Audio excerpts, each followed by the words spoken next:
시베리아에서는 도로가 사라진다. 그런데도 소련 엔지니어들은 침몰하고 얼어 죽을 만큼 무거운 트럭을 만들었다. 대신 그들은 진흙과 눈 위를 다리, 미사일, 전차를 실어 나르며 주행했다.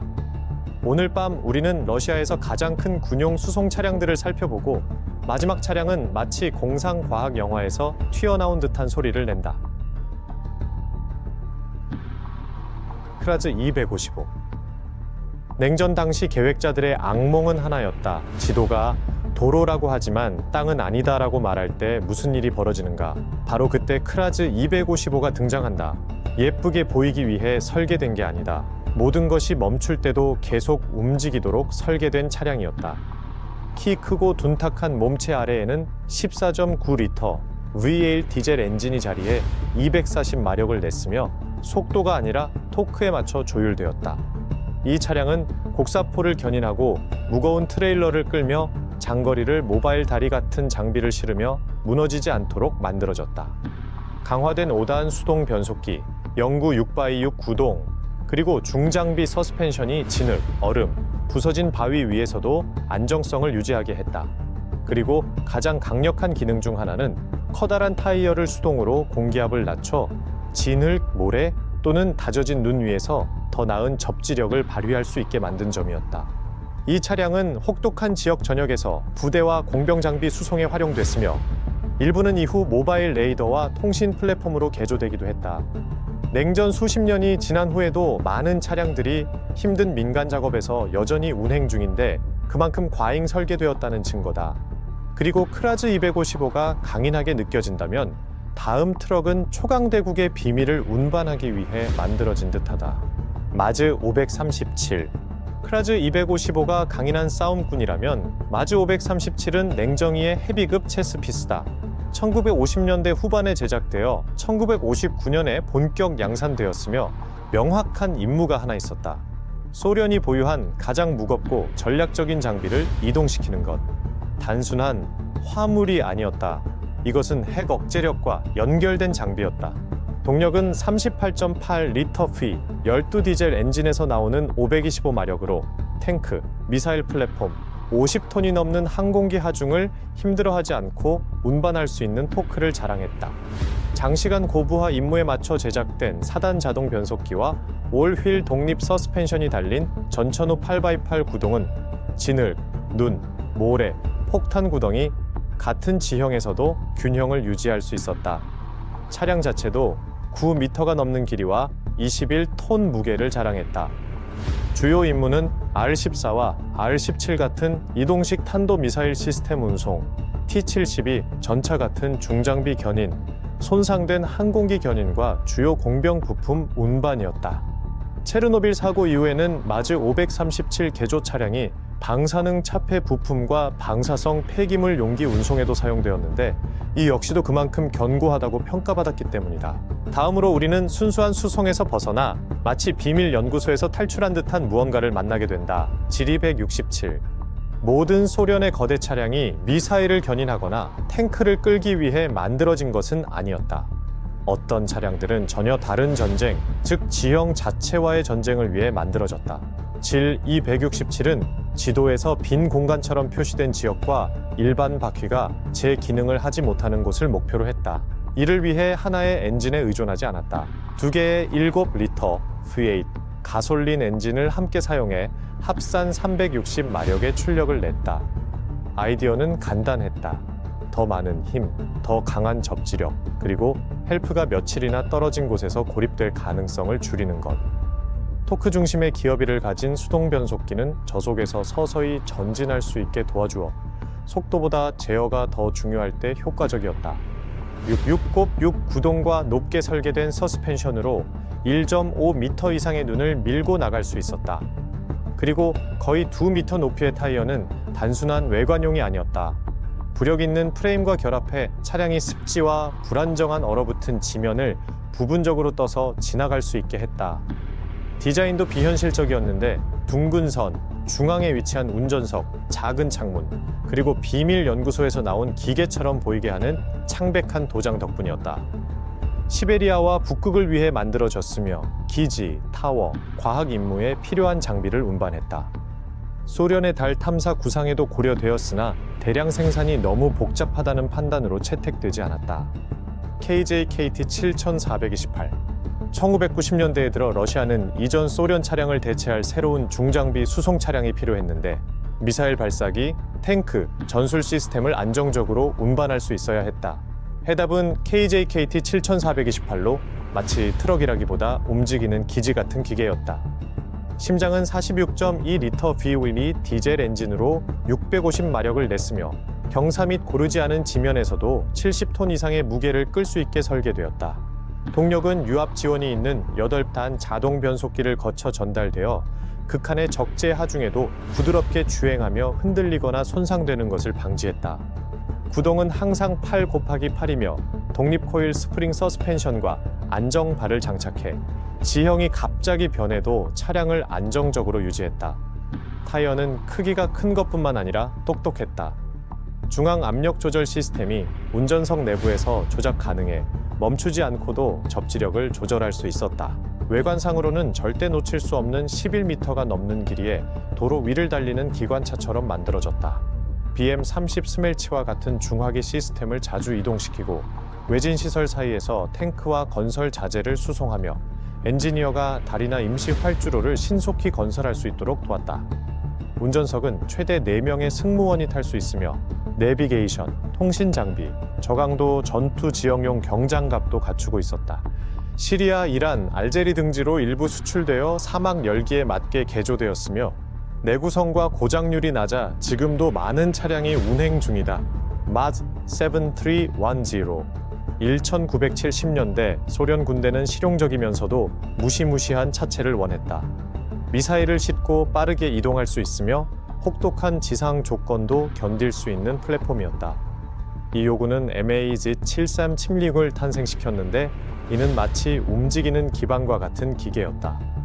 핵심에는 마력 525를 내는 38.8리터 V열 12기통 디젤 엔진이 있었으며 성능 저하 없이 최대 65톤까지 견딜 수 있는 힘을 제공했다.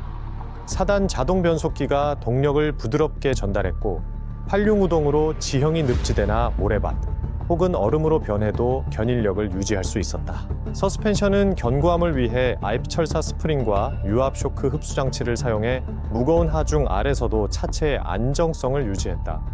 모든 바퀴는 개별 타이어 압력 조절이 가능해 운전자가 접지력을 위해 타이어를 부드럽게 하거나 속도를 위해 단단하게 조절할 수 있었으며 지면을 적으로 대하지 않았다. 길이는 약 13m, 높이는 3.3m였고 강화된 조종실에는 4명의 승무원이 탑승했으며 기후 조절, 통신, 내비게이션 장비가 구비되었다.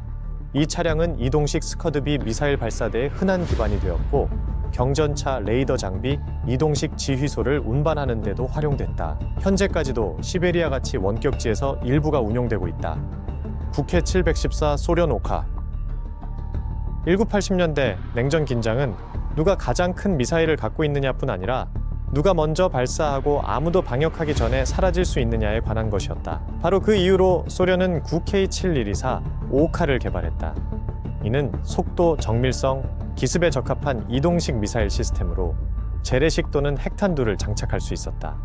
그 정도로 위험한 무기를 실기 위해 차량은 강인할 뿐 아니라 포착되기 어렵고 빠르게 재배치할 수 있어야 했다. 발사 차량은 강화된 쉐시, 마력 650의 V열 12기통 디젤 엔진, 자동 변속기를 사용해 7m 길이 미사일을 운반하면서도 강한 가속력을 냈다. 항상 육륜우동이었고 모든 차축에 독립 서스펜션이 있어 숲을 뚫고 참호를 건너며 불안정한 지반 위에서도 발사 준비 태세를 유지할 수 있었다. 외형도 중요했다. 디자인은 낮고 네모난 형태로 유지되었고 위장막과 낮은 프로필 덕분에 더 큰 전략적 발사대보다 숨기 쉬웠다. 미사일 사거리는 최대 400km에 달했으며 진정한 무기는 기동성이었다. 발사 후 거의 즉시 이동하는 방식이었다.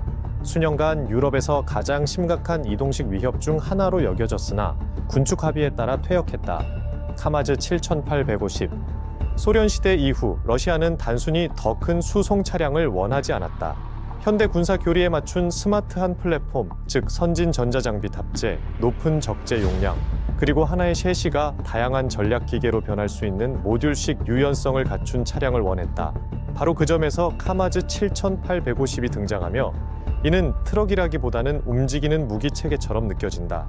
보닛 아래에는 최첨단 V12 디젤 엔진이 자리하며 무려 1500마력의 힘을 낸다.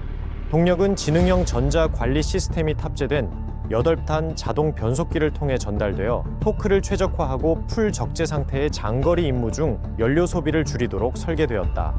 그리고 믿기 힘든 부분이 나온다.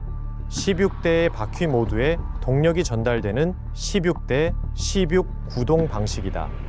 이렇게 긴 기계가 흔들림을 견딜 수 없기 때문에 전자 제어가 가능한 유압 공기 형하 장치를 사용한다. 울퉁불퉁한 지면에서도 자동 평형 조절을 통해 발사 플랫폼을 안정적으로 유지한다. 길이 20m를 넘고 높이가 거의 4m에 달해 사실상 이동하는 미사일 기지라 할 수 있다. 모듈식 설계 덕분에 전략 미사일 발사대, 추가 장갑, 감시 장비 등 다양한 화물을 교체 운반할 수 있다. 조종실은 기후 제어 장치와 경장갑, 자동 항법 장치로 강화되었다. RS-24 야르스 미사일을 운송하고 배치하는 데 사용되며 크기에도 불구하고 차량 내 GPS와 센서를 통해 조용히 이동하면서 정확히 위치를 잡을 수 있다. 이 프로그램은 아직 발전 중이며 시간이 지남에 따라 오래된 수송 차량을 대체할 것으로 예상된다. 비티아즈 DT30PM 휠이 무의미할 만큼 혹독한 곳들이 있다. 아무리 많은 차축을 추가해도 땅이 당신을 삼켜버릴 것이다. 그래서 비티아즈 DT30PM이 존재한다. 관절식 궤도 차량으로 사실상 군사화된 슈퍼 트랙터이며 북극을 마치 평범한 도로처럼 달리도록 설계되었다. 긴 트럭 본체 하나 대신 2개의 연결 모듈로 나뉘어 있다. 전방 모듈은 조종실과 추진력을 담당하고 후방 모듈이 힘센 역할을 하며 최대 30톤을 견딘다.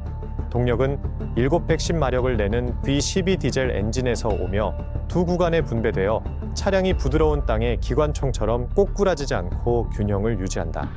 변속기는 자동이며 여러 기어 범위를 갖추었는데 이는 북극 지형이 매 순간 변하기 때문이다. 어느 순간 단단하게 다져진 눈 위를 달리다 다음 순간 얼음 위, 다음은 진흙, 또 다음은 부드러운 모래 위를 달린다. 타이어 대신 연속 궤도를 사용해 무게를 넓게 분산시켜 거의 모든 것을 가두어 버릴 표면 위에서도 접지력을 유지한다. 비틀림 막대와 유압 서스펜션 요소로 강화되어 극도로 울퉁불퉁한 지형에서도 그립을 유지한다.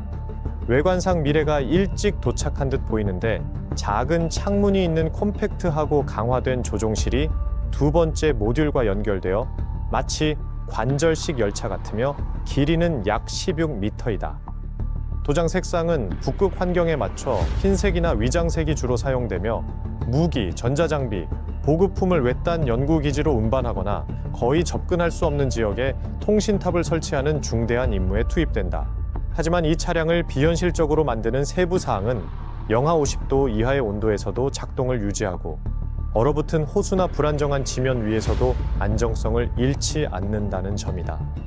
다시 말해 이 차량은 단순한 이동수단이 아니라 세계가 적대적으로 변할 때에도 무언가가 반드시 움직일 수 있다는 보증이다. 마즈 7907 DT30PM 이후로 우리는 이미 차량이 가질 수 있는 한계를 본 것 같은 느낌입니다. 하지만 마즈 7907은 소련의 공학이 평범함을 멈추고 실수로 현실 세계에 나온 비밀 실험처럼 보이기 시작하는 지점입니다. 1980년대에 대형 탄도 미사일을 운반하기 위해 구상된 이 프로젝트는 수년간 비밀에 붙여졌고 나중에야 더 널리 알려졌습니다. 그리고 그 동력 전달 장치는 전혀 평범하지 않았습니다. 일반적인 엔진과 축 구성이 아니라 1250마력의 가스 터빈과 각 바퀴에 장착된 전기 모터를 사용했습니다. 그 말은 12개의 축에 걸쳐 24개의 바퀴가 있었고 동력은 움직이는 격자처럼 분산된다는 뜻입니다. 이 거대한 기계를 안정적으로 유지하기 위해 완전 전자식 능동 서스펜션과 자동 하중 조절 기능이 있었습니다. 이 시스템은 밀리미터 단위 정밀도로 무게 분배를 관리했고 1980년대에 거의 전례가 없던 150톤이 넘는 하중을 실은 채 이동하면서도 높이와 기울기를 실시간으로 조절할 수 있었습니다. 그 크기도 엄청나 길이는 약 28m의 높이는 4m가 넘었으며 트럭이라기보다 육상 화물 열차에 가까운 형태였습니다. 가스터빈과 전기 모터가 내는 소리는 평범한 디젤 굉음이 아니라 기묘한 금속성 윙윙거림이었습니다. 대량 생산되지는 않았지만 비밀기지에서 시험 운행되었으며 위성 감시망으로부터 멀리 전략 탄두를 운반하는 용도로 만들어졌습니다. 오늘날 알려진 것은 단 한 대의 시제품만이 감시 아래 남아있다는 사실뿐입니다. 이들은 단순한 트럭이 아니라 불가능한 문제에 대한 해답입니다. 도로가 없고 깊은 눈과 진흙, 극한의 추위 속에서도 멈추지 않고 움직이기 위한 목적입니다. 모든 축, 타이어 시스템, 대형 엔진은 하나의 목표를 위해 존재합니다. 모든 것이 멈출 때에도 계속 움직이는 것. 여러분은 어떤 것이 가장 충격적이었나요? 크라즈 255, 마즈 5537, DT30PM, 아니면 미친 MAZ7907 중에서 선택해 댓글로 남겨주세요. 더 많은 숨겨진 군사공학 이야기를 원한다면 구독도 잊지 마시고요.